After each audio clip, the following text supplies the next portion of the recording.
What if I were to tell you that the mark of the beast, the antichrist, the abomination of desolation, and even Jesus coming on the clouds has already happened 2,000 years ago? Many of you might think I'm joking, and others might think I'm absolutely crazy. However, others of you will know that this is a fairly common view known as preterism. And before you dismiss this view, I have some powerful arguments in this video that might change your mind. There are two types of preterism. The first one is known as partial preterism because they think most things have already happened. However, the return of Jesus, the final judgment, and things like the final resurrection and the new creation have not happened yet. However, full preterists believe that everything, including all of these ideas, have already happened and occurred by 70 AD. For this reason, full preterism is a heresy because it essentially denies the return of Jesus, the resurrection from the dead, and the new creation, all because it claims that they already happened. So since they didn't happen, it is an effective denial of the truth. Although full preterism is heresy, partial preterism cannot be so easily dismissed. Their claim that pretty much everything in Revelation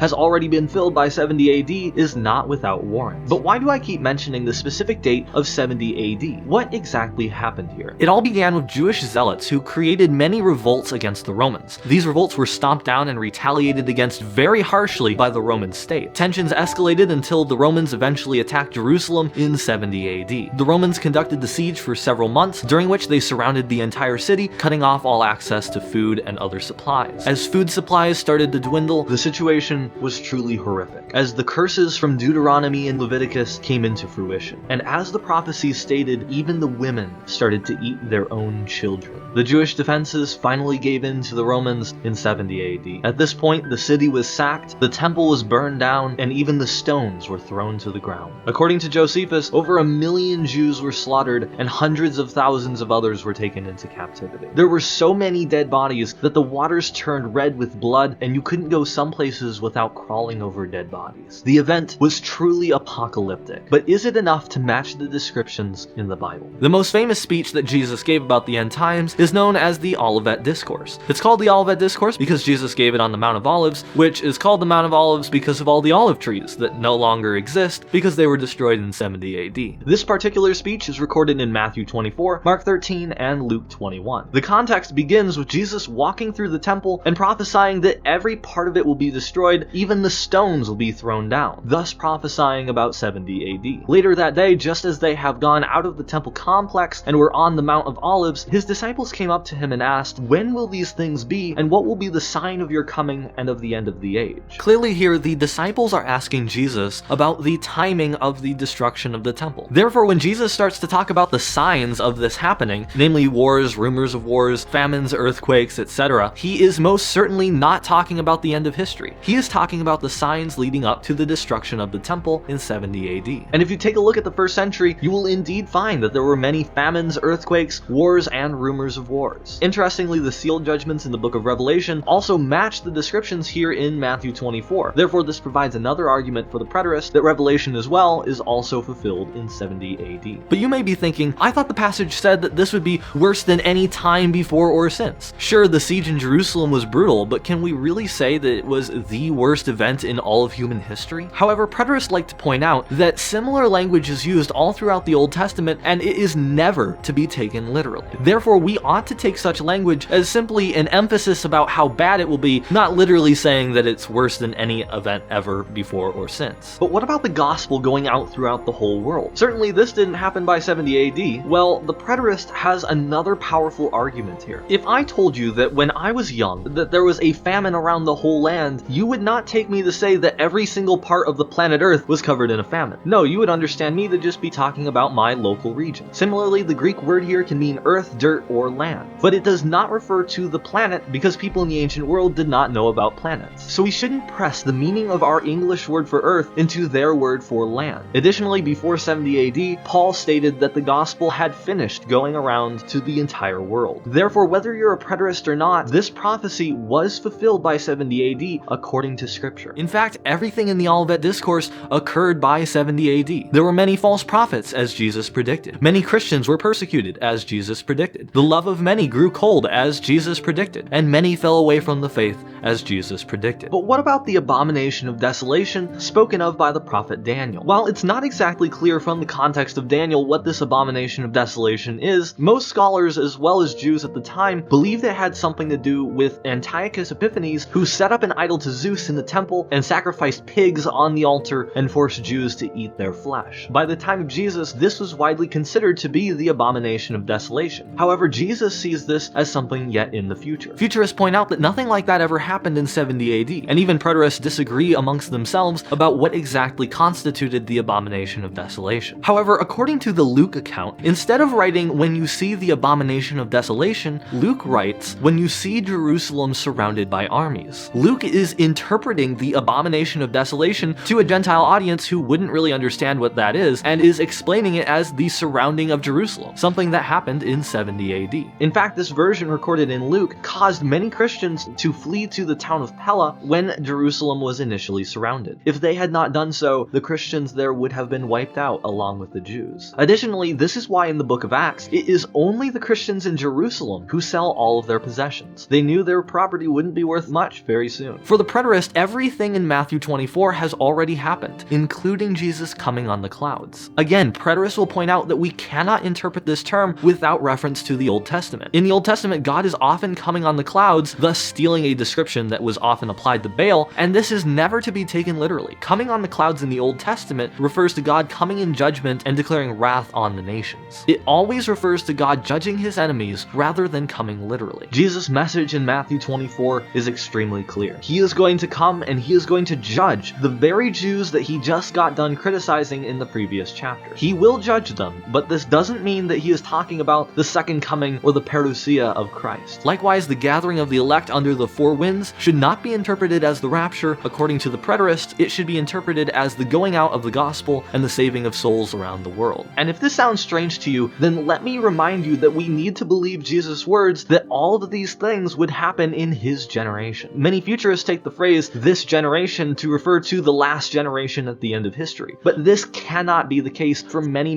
reasons. But for this video, I will go over just two. Every single time the term "this generation" is used, it is always talking about the people who are standing right there. To interpret it in any other way is to perform eisegesis. Secondly, Jesus is still answering the question, when will the temple be destroyed? He just gave a bunch of signs about the temple being destroyed and described its destruction, and now he's talking about the timing of these things again. So to interpret this as some future generation way off is to miss the whole point of the passage. However, let me provide a few pushbacks towards the preterist position. Firstly, it stretches the description of many biblical passages beyond the breaking point. The hailstones of Revelation are often seen as the white stones that were used in the catapults during the siege. Also, Nero being the man of lawlessness seems to be a bit of a stretch, since the passage in 2 Thessalonians says that the man of lawlessness will be slain by the breath of Jesus at his coming. This really doesn't fit Nero, who killed himself in suicide, unless you're willing to stretch the language to any degree necessary in order to shoehorn in 70 AD. And lastly, the gathering of the elect across the four winds does not seem to be about the gospel going out to the whole world. Why should something like this only begin in 70 AD? In fact, according to the preterist, the gospel has already gone out to the whole world by 70 AD. I could point out many other examples where preterism really seems to stretch the text beyond all limitations to force 70 AD to fit, but these few examples show you what I mean. Sometimes preterism is extremely convincing in their descriptions, and other times they are not very convincing at all. The second argument against preterism is that it ignores various connections across multiple passages that undermine the preterist argument. While I'll go into this argument in more depth in another video, for now it's suffice to say that preterists have a really hard time reconciling Matthew 24 with 1st and 2nd Thessalonians and 1 Corinthians 15. While all these passages seem to be talking about the same thing, the preterist must split them apart instead of understanding them in a more natural way. Many preterists even attempt to argue that 1 Thessalonians 4-5 and 2 Thessalonians 2 are about completely different events thousands of years apart, despite the extremely similar language. While I'm going to go further into this objection in a future video, it is something to be aware of for now. But whether or not you believe that partial preterism is biblical, there is no doubt that they can make quite a powerful case. They are Christians that we need to take seriously, and Christians that we could often learn from in multiple ways. First, preterists are correct that before we assume we understand what a particular phrase means, we should always check to see what it means elsewhere in scripture. Preterists are fond of saying things like the whole world, or the coming of Jesus on the clouds, or the stars falling from the sky are things that need to be interpreted with the Old Testament. All such statements have deep Old Testament roots